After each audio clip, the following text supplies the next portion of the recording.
Bom dia, sétimo ano. Vamos encerrar o nosso terceiro bimestre aí, pessoal. Corrigindo essas atividades aí, tá? Então vamos lá, página 357. A número 1 aí. Explica a diferença entre resposta imune primária e resposta imune secundária.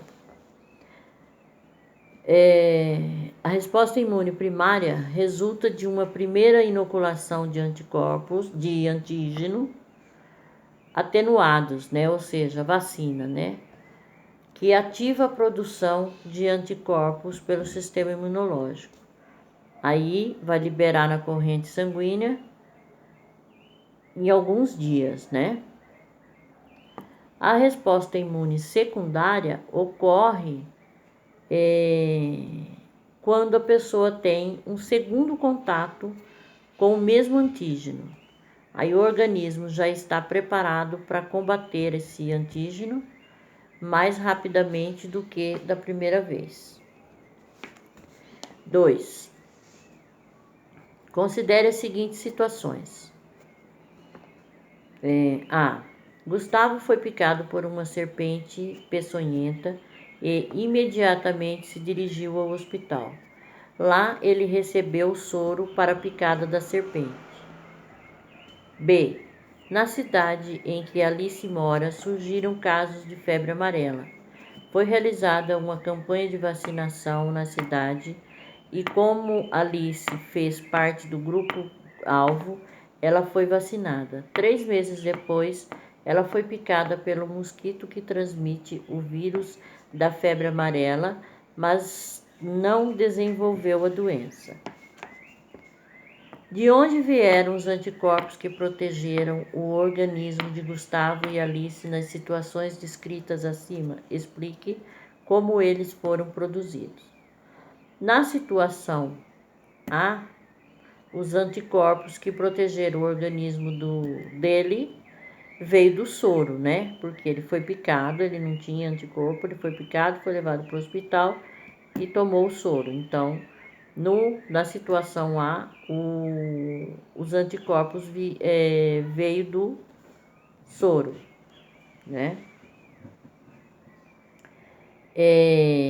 Na situação B, ela adquiriu esses anticorpos no ato de ter tomado a vacina. Quando ela entrou em contato com a doença, ela já tinha uma certa quantidade de anticorpos. Tarefa. De acordo com o calendário nacional de imunização aplicado a diferentes faixas etárias, assinale V ou F.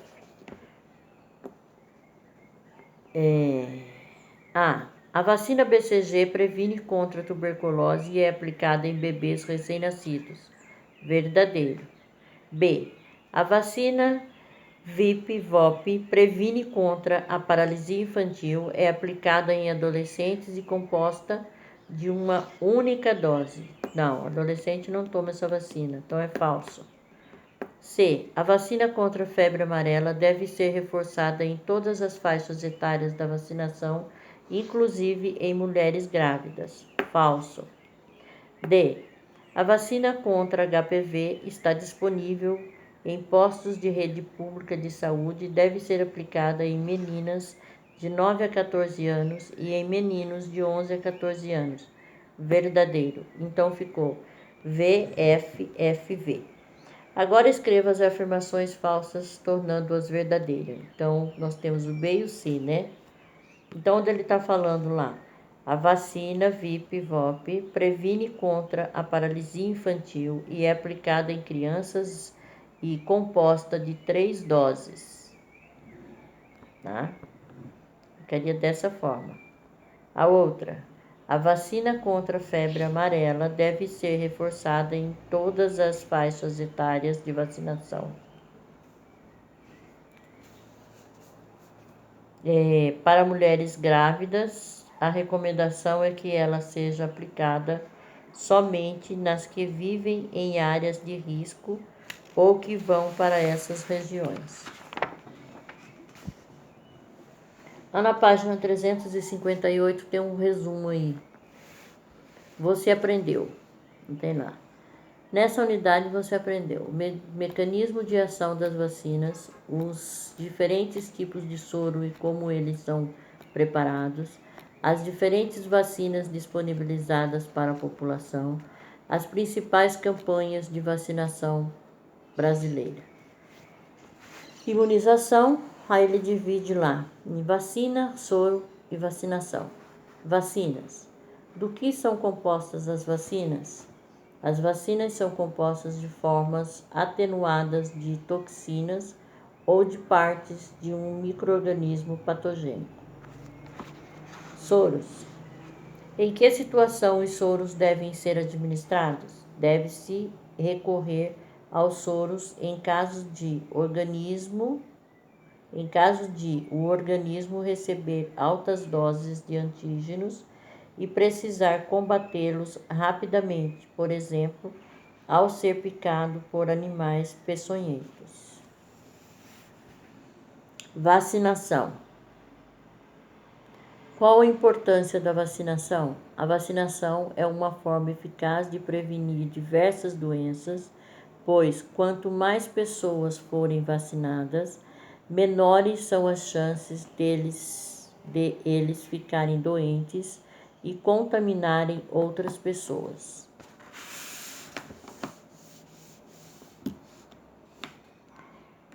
Página 359. Para finalizar, essa página aí, pessoal, essas atividades aí, é sobre as quatro unidades que nós vimos. Então, ele diz lá, primeira. Quanto aos vírus, julgue as alternativas a seguir como V ou F. Então, a primeira aí. Tem metabolismo próprio muito ativo. Os vírus. Não. Então, falso. B. Tem corpo formado por diversas células. Também não. Os vírus são unicelulares, né? Então, é falso. C. A presença de um ácido nucleico. Sim, o vírus possui ácido nucleico. D. A capa proteica em sua composição. Sim, se há ácido nucleico, há uma capa proteica. Então, verdadeiro. E. Para se reproduzir, necessitam parasitar uma bactéria ou célula. Também verdadeiro. F. Só podem ser visualizados com o uso de microscópio eletrônico. Também verdadeiro. Ninguém consegue ver o vírus por aí, né? Se fosse assim, seria fácil, né? A gente não iria se contaminar. Olhava ele lá e cortava a volta dele, né? Então, nós temos aí falso, falso, e o restante são todas verdadeiras. A e B, falso, o resto verdadeiro. 2. A descoberta do primeiro antibiótico é considerada um dos mais importantes eventos da área médica dos últimos tempos. Sobre a descoberta desse importante fármaco, responda ao que se pede. Quem descobriu o antibiótico? O primeiro antibiótico foi descoberto por Alexandre Fleming em 1928. B. Explique por que o primeiro antibiótico recebeu o nome de penicilina. Porque por causa do fungos do gênero Penicillium, que cresceram em placas de bactérias e inibiram seu crescimento.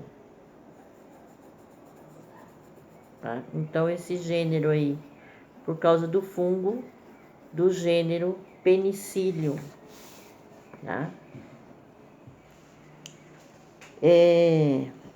3. Para evitar as doenças causadas por protozoários, algumas medidas são necessárias.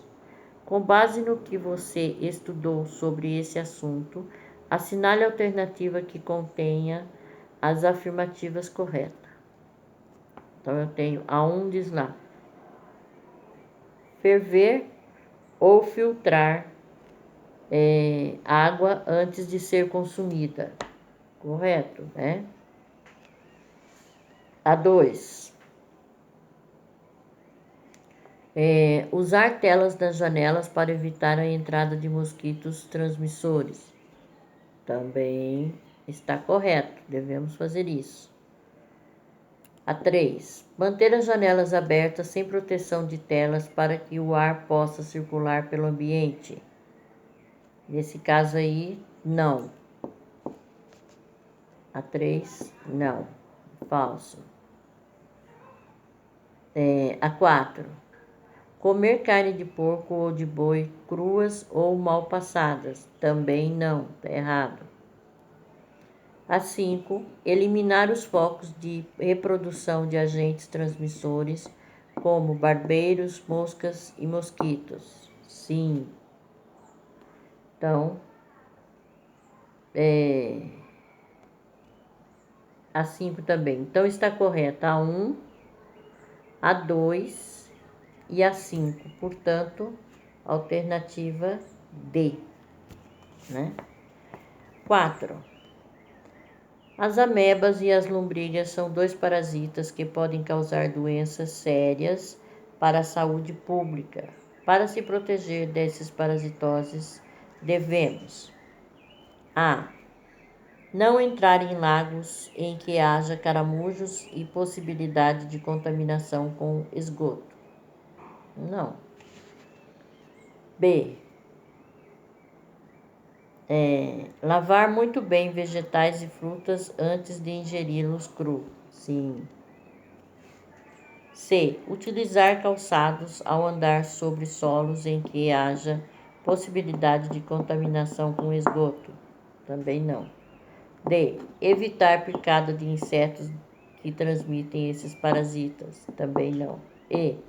Não ingerir carne bovina ou suína contaminada pelos ovos da lombriga e da ameba. Também não. Então,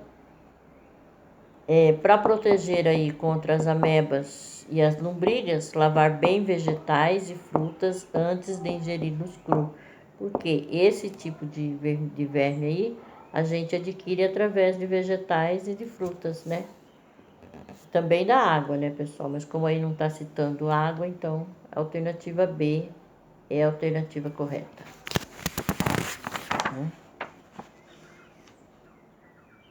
Continuando aí, na página 360, nós temos lá. Explique como ocorre o mecanismo de memória imunológica. Isso daí é bem longo essa resposta, pessoal.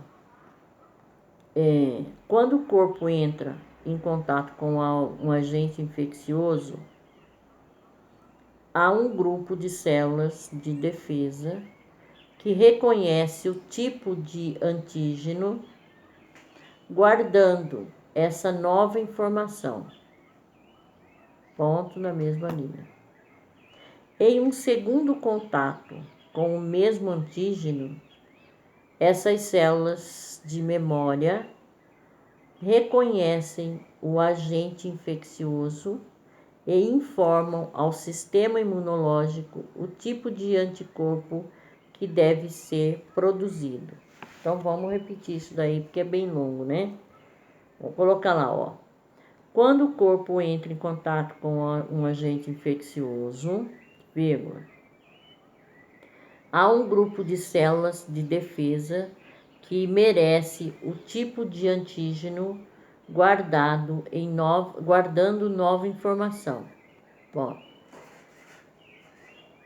em um segundo contato com o mesmo antígeno, essas células de memória reconhecem o agente infeccioso e informam ao sistema imunológico o tipo de anticorpo que deve ser produzido.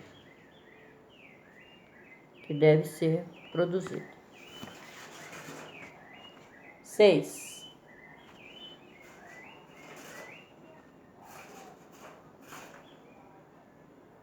Barulho esquisito aqui, pessoal. As vacinas são importantes para a imunização de toda a população, por isso devemos manter atualizadas as doses de que necessitamos nos diferentes períodos da nossa vida. Podemos dizer que as vacinas são formadas por... Vamos ver lá as alternativas. Anticorpos contra determinado micro-organismo que estimulam a resposta imunológica do indivíduo. Não. B. Anticorpos contra determinado micro-organismo produzidos por animais, como o cavalo, que fornece proteção imunológica. Também não. Os soros é que são produzidos através do cavalo, né? C. Plasma de indivíduos previamente imunizados contra o agente causador de doenças. Também não. D. Glóbulos brancos produzidos por animais que se multiplicam no corpo do indivíduo que recebe a vacina. Também não. E. Micro-organismos como vírus e bactérias atenuados ou inativos que estimularão a resposta imunológica, mas não vão causar a doença. Não é? Alternativa E. Né?